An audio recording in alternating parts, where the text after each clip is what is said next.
Next week एक ऐसा week होने वाला है जहां के आईपीओ में आपको इंटरेस्ट काफी ज्यादा आएगा। सबसे पहली कंपनी जिसका आईपीओ ओपन होने वाला है उससे शुरुआत करते हैं, दूत ट्रांसमिशन। कुछ लोग बोलते हैं भैया सबसे पहले जीएमपी बताया करो, हमें पता तो चलेगी कि हमें इस आईपीओ के बारे में और सुनना भी है या छोड़ सकते हैं। तो सबसे पहले मैं आपके लिए जीएमपी बता देता हूं। 871 जो अपर प्राइस बैंड होता है, जिसमें हमें रिटेल हो चाहे एचएनआई कोटा हो अलॉटमेंट मिलता है, इसके अगेंस्ट में 250 रुपीज यानी कि 28% के ऊपर का बहुत ही अमेजिंग ग्रे मार्केट प्रीमियम एज पर सोर्सेज न्यूज आर्टिकल्स हमें आज के दिन देखने को मिल रहा है। मजे की बात यह है कि यह स्टेबल है। ये एक ऐसा आईपीओ अभी तक हमें जीएमपी में दिख रहा है कि भैया इसमें पिछले 5-6 दिन हो गए और काफी स्टेबल काम हो रहा है। मार्केट के उतार चढ़ाव से ज्यादा फर्क नहीं पड़ रहा है, पर हमेशा ध्यान रखिएगा ग्रे मार्केट प्रीमियम एक टेंटेटिव फिगर होता है। अगर किसी भी कारण से मार्केट में करेक्शन स्टार्ट होता है तो ये जीएमपी भी काफी ड्रास्टिकली डिक्रीज हो सकता है। इसलिए आपको आईपीओ के बारे में बेसिक्स पता होना काफी इंपॉर्टेंट हो जाता है। बेसिक से बात करते हैं। 1998 में कंपनी इनकॉर्पोरेट हुई थी। इंडिया की leading electrical and electronics company में से आज के दिन ये एक बन चुकी है। सबसे अच्छी बात मुझे वो ये लगी कि ये लोग ईवी के ऊपर भी धीरे धीरे फोकस कर रहे हैं। 10th ऑफ अगस्त यानी सी मंडे से लेके वेडनेसडे 12th ऑफ अगस्त तक आईपीओ ओपन रहेगा। इशू का टोटल साइज है 3067 करोड़, जिसमें से 1400 करोड़ है फ्रेश इशू, बैलेंस है ओएफएस। मतलब फ्रेश इशू से ज्यादा अमाउंट होने वाला है ओएफएस का। आईपीओ की लिस्टिंग की डेट की बात करें तो नेक्स्ट मंडे यानी कि मतलब जो आने वाला मंडे उससे नेक्स्ट मंडे 17th ऑफ अगस्त को टेंटेटिव लिस्टिंग होगी और फ्राइडे यानी कि 14th ऑफ अगस्त को आपको पता चल जाएगा कि अलॉटमेंट मिला है या फिर नहीं मिला है। 50% क्यूआईबी, 35% रिटेल और 15% एचएनआई कोटा यहां पे होने वाला है। रिटेल की एक लॉट का एप्लीकेशन होने वाला है 14,807 रुपीज का, जो 17 शेयर्स का एक लॉट हो जाएगा। देखिए रिटेल में एक लॉट से ज्यादा अप्लाई करने का कोई यूज नहीं होता, क्योंकि मुझे बहुत हाई प्रोबेबिलिटी की ओवर सब्सक्राइब तो होने वाला है। एचएनआई कैटेगरी में, स्मॉल कैटेगरी में स्पेसिफिकली 14 लॉट्स के लिए अप्लाई करना होता है और एचएनआई बिग कैटेगरी के लिए 68 लॉट्स के लिए अप्लाई करना होता है।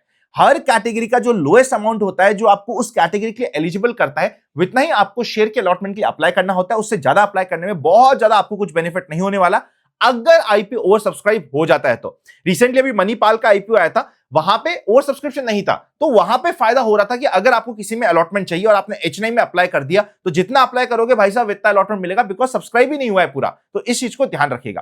फाइनेंशियल्स की बात करें तो रेवेन्यू 31% से, प्रॉफिट आफ्टर टैक्स 12% से ग्रो हुआ है 2025 वर्सेस 2026 में। अब मैं सबसे पहले इस आईपीओ के पॉजिटिव्स आपको दो तीन जो मुझे दिख रहे हो बता देता हूं। सबसे पहले ईवी का एडवांटेज है। 44% से ऊपर का कंपनी का मार्केट शेयर है 2W एंड 3W में। स्पेसिफिकली 70% का भी मार्केट शेयर हो जाता है अगर इलेक्ट्रिकल की बात करें तो। मेन फोकस है इनका इलेक्ट्रिक में और इलेक्ट्रिक इंडिया का फ्यूचर बन रहा है, वो हमें रीसेंट डेटा भी बता रहा है, ये पॉजिटिव हो जाता है।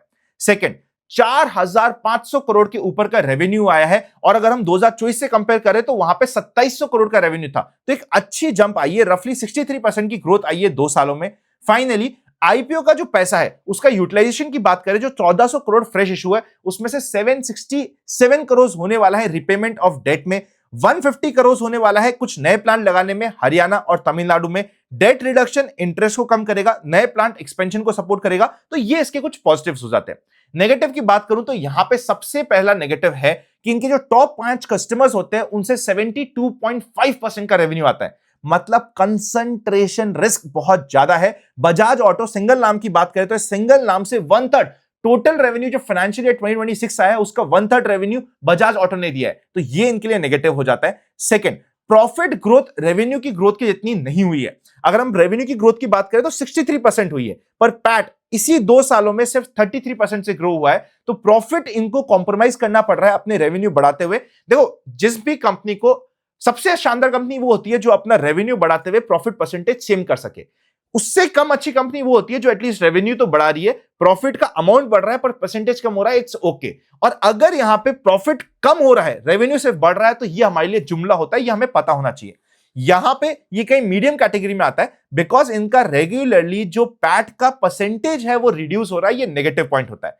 फाइनल नेगेटिव पॉइंट होता है, भैया माना कि फ्रेश इशू कर रहे हैं पर मेजॉरिटी अमाउंट अभी भी ओएफएस में जा रहा है। आई होप सारी चीजें कवर हो गई है। अगर सेम सेगमेंट की हम रिसेंट लिस्टेड कंपनी की बात करें तो 3 कंपनी आई है, जिसमें से 2 प्रॉफिट में हुई है लिस्ट और 1 लॉस में हुई है। सबसे शानदार तो टेनिको क्लीन एयर इंडिया का आईपीओ था, जो 23% के लिस्टिंग गेन के साथ हुआ था। फाइनली अगर हम परफॉर्मेंस की बात करें तो फाइनेंशियल 2026 में, पुराने डेटा की बात नहीं करूंगा, रीसेंट डेटा में 16% का आरओई, 19% का return on capital employed, debt to equity ratio 0.35 का, पी रेशियो 41 का और ईपीएस 21 का देखने को मिल रहा है।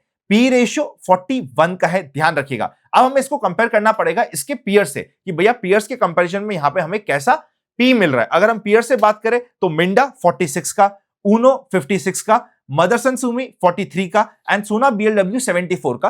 पीयर्स के कंपैरिजन में ठीक वैल्यूएशन पे कंपनी आईपीओ लाने की कोशिश कर रही है। ओवरऑल बात करी जाए तो यहां पे अगर मैं कंक्लूड करूं शॉर्ट में आप सभी के लिए, एंकर बुक इंपॉर्टेंट होगी, एचएनआई का सब्सक्रिप्शन इंपॉर्टेंट होगा, ग्रे मार्केट प्रीमियम बहुत क्रेजी चल रहा है। तो अभी तो मूल माहौल देखते हुए और जिस वैल्यूएशन पे देखो, इन्होंने वैल्यूएशन पे 20-25-30% का स्कोप छोड़ा ही है और वही हमें जीएमपी पे देखने को मिल रहा है। और ईवी का फोकस होने की वजह से सबसे ज्यादा इसको फायदा मिल रहा है ग्रे मार्केट में, बिकॉज ग्रे मार्केट में लग रहा है कि अरे फ्यूचर प्रोस्पेक्ट्स तो बहुत अच्छे हैं। इन सब चीजों को ध्यान रखना आपके लिए इंपॉर्टेंट होगा। नए हो चैनल पे तो सब्सक्राइब करके बेल आइकन क्लिक कर दो। आईपीओ में काम करने के लिए डीमैट नहीं है तो लिंक डिस्क्रिप्शन में मिल जाएगा। यूएस स्टॉक्स में काम करना है, क्रिप्टोस में काम करना है या फिर आपको मेटल्स में काम करना है तो उसका लिंक भी आपको डेल्टा एक्सचेंज इंडिया का डिस्क्रिप्शन में मिल जाएगा, चेकआउट कर लीजिएगा। Happy learning and I will see you very soon.